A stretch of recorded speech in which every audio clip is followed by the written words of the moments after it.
ভাই আচ্ছা আরে আরে କ'ଣ କହୁଥିଲି କି କ'ଣ କହିବା କଥା କହୁନୁ? ଭାଇ ମୋ ପାଠ ପଢ଼ା ପାଇଁ ହଁ ଆହୁରି 20 ଲକ୍ଷରୁ ଅଧିକ ଟଙ୍କା ଦରକାର। ଏତେ ସବୁ ଟଙ୍କା ତମେ କ'ଣ ଯୋଗାଡ଼ କରିପାରିବ ଭାଇ? ଆରେ ଏଇ ସେତୁ ଆରେ ତୁ ଏମିତି କ'ଣ ସବୁ କହିଯାଉଛୁ?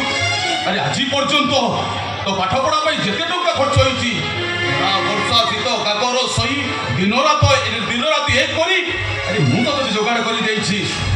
ତୁ ଏମିତି କ'ଣ କହୁଛୁ? ଆରେ ଏଇ ତ କଣ ତମର ତମେ ଏମିତି କଣ କହୁଛ? ଆରେ ବାବା ତମର କଣ ତମ ଭାଇଙ୍କ କଥା ଉପରେ ଭରସା ନାହିଁ? ଯଦି ଆମେ ତମ ପାଇଁ ଟଙ୍କା ଯୋଗାଡ଼ କରି ନ ପାରିବୁ ଦରକାର ପଡ଼ିଲେ ତମର ଭାଇ ଭାଉଜ ଦିଟା ତମ ପାଇଁ ତାଙ୍କ କିଡନୀ ବିକି ଦେବେ ପଛେ।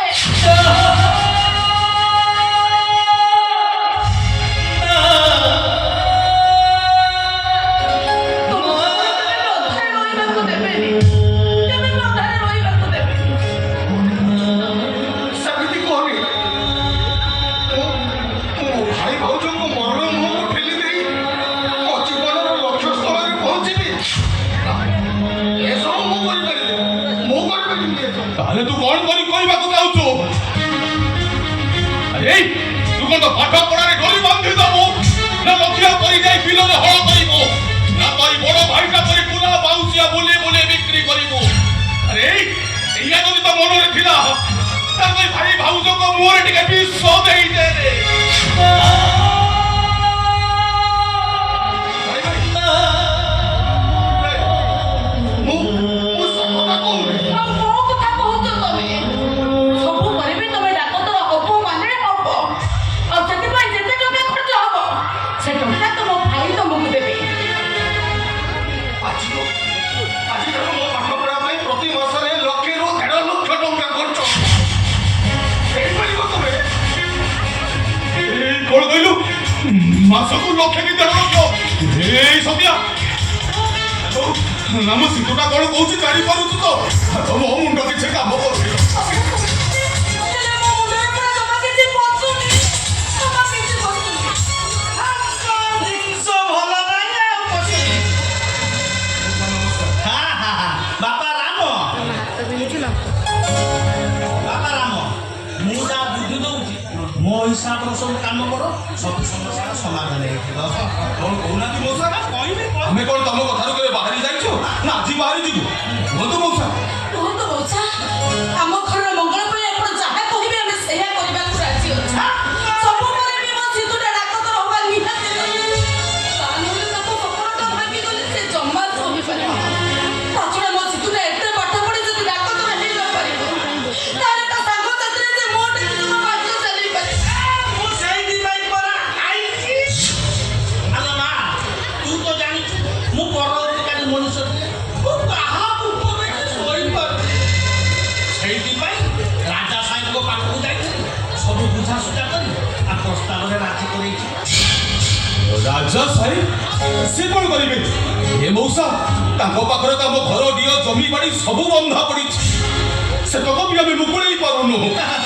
ଆଉ ତା ଛଡ଼ା ତାଙ୍କ ଜମିରେ ଆମେ ହଳ ଚାଷ କରୁଛୁ। ହଁ ଯଦି ସେଇଥିପାଇଁ ରାଜା ସାହେବ ଟିକେ ସାହାଯ୍ୟ କରିପାରନ୍ତି ତ। ସବୁ ଏଇ ହଁ ଆଉ ରାଜା ସାହେବଙ୍କ ଝିଅ ସ୍ୱପ୍ନା ଦୁଇ ଜଣ ପରସ୍ପରକୁ ଭଲ ପାଆନ୍ତି। ଆଉ ବାହା ହେବାକୁ ମଧ୍ୟ এই শুধু আরে এ মৌসা যাও কথা কৌଛନ୍ତି ସେ কথাটা କ'ଣ ସତ? ମୁଁ ରାଜା ସାହେବଙ୍କ ଝିଅ ସ୍ୱପ୍ନାକୁ ଭଲ ପାଏ। ଆରେ କାହିଁକି ଜିତୁ? କାହିଁକି ତମେ ଏତେ ବଡ଼ ଭୁଲ କଲ? ଆମେ ପୁରା ତାଙ୍କ ଘରର ଚାକର। ଏ ଚାକର ଏଇ ମାଲିକାଣୀକୁ ପ୍ରେମ କରିବାକୁ ତମେ ସାହସ କଲ କେମିତି? এই তোকে କ'ଣ এই ସଂସ୍କାର ଶିଖେଇଥିଲୁ ଆମେ? ଆରେ ଦିନ ରାତି ଉପାସ କରି ତ ଭାଇ ଭାଉଜ ଦିଟା ତୋରେ ଡାକତର କରିବେ ବୋଲି କେତେ ଇଚ୍ଛା କରିଥିଲୁ। ଶେଷରେ ତାକୁ ଆଶାକୁ ଆଶା ଲଗେଇଦେଲୁ ରେ। ଆଗ ଜିନିଷ ଅଲଗା ଏଇ ନଈ ନଦା ପୁଣି ଲଗା ହଉଛି କ'ଣ ପାଇଁ? ଆରେ ପୁରା କଥାଟା ଶୁଣି ସାରୁନୁ ବାପା ରାମ।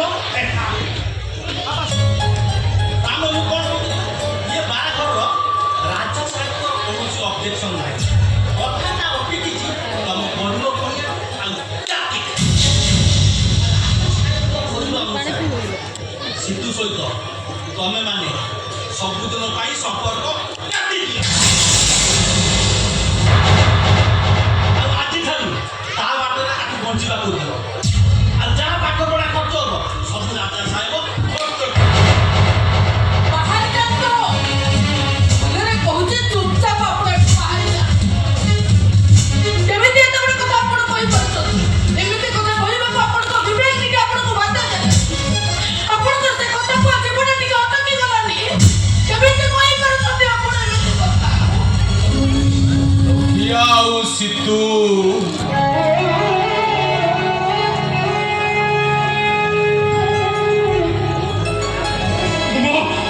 ମୋ ଦୁଇଟି ଆଖିର ଦୁଇଟି ଜ୍ୟୋତି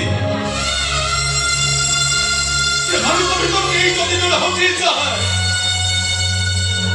ତାହେଲେ ମୁଁ ବଞ୍ଚି ପାରିବିନି ମୁଁ आओ तब राजा साहेब को कही दब जाओ ओ भाई ताको झियो सहित बाहा हेई पारिबनी मु पारिले डाक्टर करिबी न पारिले बरंग मो कर्म को आदई रही जिबी प्राणपण चेष्टा करिबी भाई के डाक्टर करिबा पाई चली जाओ तो ସହସରେ କରିଦେଲେ ଯଦି ନ କରିପାରିବି ତାହେଲେ ଭାଗ୍ୟକୁ ଆଦରି ରହିବି ମୋ ପରିଶ୍ରମ ମୋ ଭବିଷ୍ୟତ ସେସବୁ କ'ଣ ଚୁଲିକି ଯିବେ ଶୁଣ ମୋ ସ୍ୱପ୍ନକୁ ମ୍ୟାନେଜ କରିବି ମୁଁ ରାଜା ସାହେବଙ୍କ ପରିଚୟ ସମାଜରେ ବଞ୍ଚିବି ତାମାନେ ତମେ ତମ ରକ୍ତକୁ ଗୋଇଠା ମାରି ଘୋଡ଼ା ଚାଲି ଚାଲିଯିବ। ହଁ ସେଇଆ କରିବି ମୁଁ ଅଜା ଭାଇ ପରି ବିଲରେ ହଳ କରିପାରିବିନି ବଡ଼ ଭାଇ ପରି କୁଲା ବାଛିଆ ବିକ୍ରି କରିପାରିବି ଜିନିଷ ଭଲ ନାହିଁ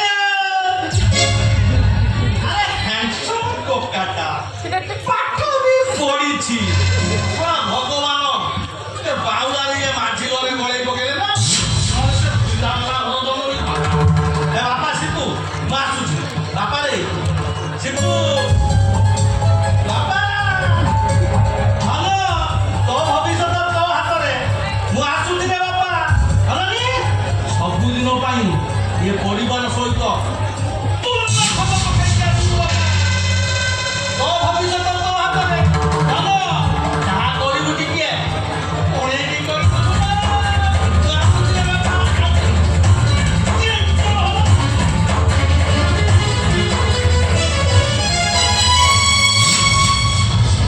अरे सितू तू कौन सतरे अम्मन को छाड़ी चली जीवो अरे अरे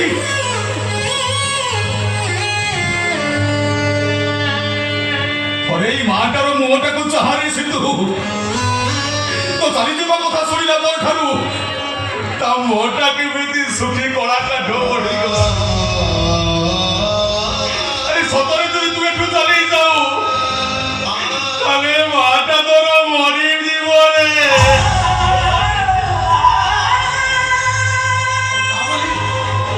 ତାପରେ କ'ଣ ମୋ ଭବିଷ୍ୟତଟାକୁ ବର୍ବାଦ କରିଦେବି ନା ତୁ ତ ଭବିଷ୍ୟତ ବର୍ବାଦ କରିବା ଦରକାର ନାହିଁ ଆରେ ତୋତେ ତ ଏବେ ସୁନ୍ଦରୀର ପ୍ରେମ ଆଉ ଡାକ୍ତର ହବାର ନିଶା ଘାରିଥିଲା ସେଇଥିପାଇଁ ଭାଇଙ୍କର ତ୍ୟାଗ କଥା ତୋର ଆଉ ମନେ ପଡ଼ିବନି କ'ଣ ଦେଖ ସେ କରୁଛନ୍ତି ମୋ ପାଇଁ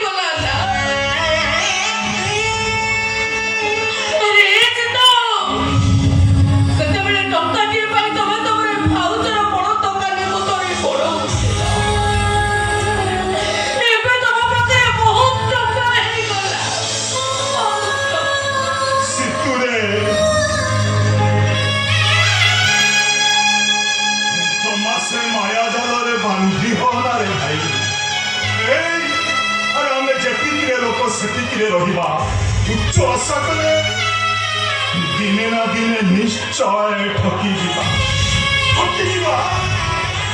ହେଇ ଆରେ ଭାଇ ସେ ମାୟା ଜାଲର ସ୍ୱର୍ଣ୍ଣପୁର ପ୍ରତି ଜମା ଲୋଭ ବଢାନା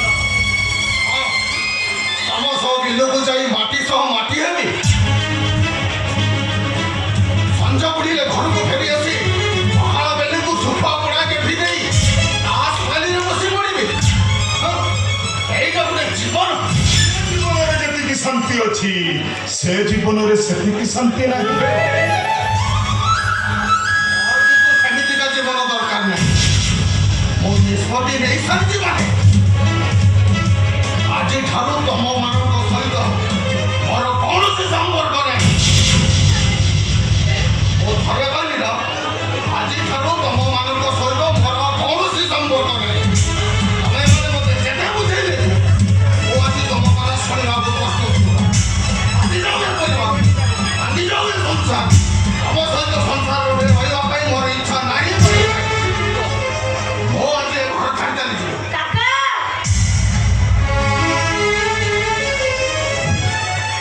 ଘର ଛାଡ଼ି ଚାଲିଯିବ ମୋ କଥା ତୁମର ମନେ ପଡ଼ିଲାନି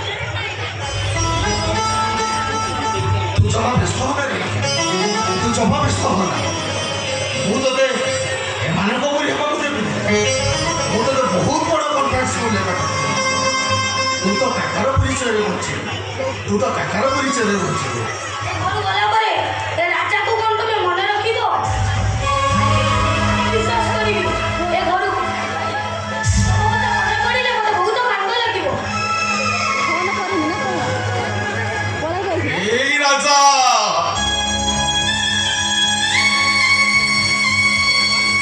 আরে কাহিকি তা কও কাকা কাকা করে ডাকুଛୁ ସିଏ ଯେତେବେଳେ ନିଷ୍ପତ୍ତି ନେଇ ସାରିଲାଣି ଆମମାନଙ୍କୁ ଛାଡ଼ି ଏ ଘର ଛାଡ଼ି ଚାଲିଯିବାକୁ ଯାଉ ସେ ହେଲେ ଯୋଉଠି ରହୁ ଭଲରେ ରହୁ ଆମେ ଘର ଛାଡ଼ି ଚାଲିଯିବ ବୋଲି ବାପା କାନ୍ଦୁଛନ୍ତି ବୋଉ କାନ୍ଦୁଛି ବଡ଼ କାକା ବି କାନ୍ଦୁଛନ୍ତି ମୁଁ କାହିଁକି କାନ୍ଦିବି ଆରେ ଏଇଟା ମୋର କିଏ ଏଇଟା ତ ଏବେ ବଡ଼ ଲୋକ ଘରର ଜ୍ୱାଇଁ ତୁ କହିଲୁ ରାଜା ଏତେ ବଡ଼ ଲୋକ ପାଇଁ ଆଖିରୁ ଲୁହ ଗଳେଇବେ ମତେ କ'ଣ ଲାଭ ମିଳିବ ମୋ ପାଇଁ କାହାରି ଲୁହ ଗଡ଼େଇବା କିଛି ଆବଶ୍ୟକ ନାହିଁ